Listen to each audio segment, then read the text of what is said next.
অত্যন্ত দুঃখের সাথে আপনাদের সামনে উপস্থিত হয়ে আজকের এই স্মারকলিপিটি আমাদেরকে পাঠ করতে হচ্ছে।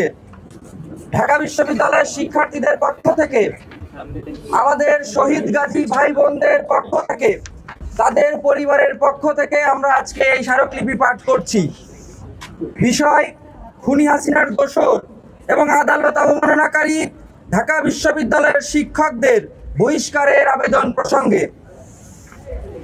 আপনারা জানেন, গত 17 নভেম্বর 2025 তারিখে আন্তর্জাতিক অপরাধ ট্রাইব্যুনাল ফ্যাসিস্ট খুনি শেখ হাসিনা এবং সাবেক অবৈধ স্বরাষ্ট্রমন্ত্রী আসাদুজ্জামান কামালকে মৃত্যুদণ্ডাদেশ দিয়ে রায় প্রদান করে।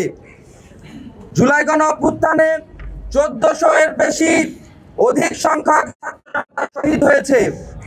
আহত পঙ্গুত্ব বরণ করেছে 40,000-এরও বেশি ছাত্র জনতা। আমাদের শহীদ ভাই বোনদের শোক আমরা এখনো কাটিয়ে উঠতে পারিনি। পঙ্গুত্ব বরণ করা ভাই বোনেরা এখনো হাসপাতাল থেকে রিলিজ পায়নি।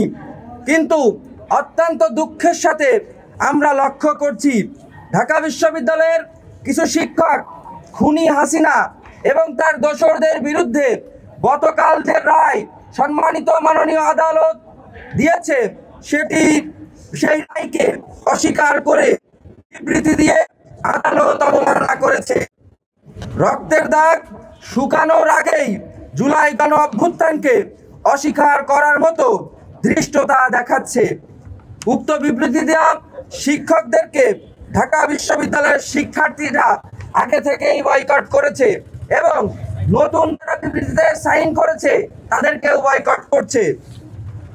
অতএব খুনি হাসিনার দোসর এবং ট্রাইব্যুনালের রায় অবমাননাকারী শিক্ষকদের অবিলম্বে ঢাকা বিশ্ববিদ্যালয় থেকে বহিষ্কার করে শাস্তির আওতায় নিয়ে আসার জন্য আমরা জোর দাবি জানাচ্ছি।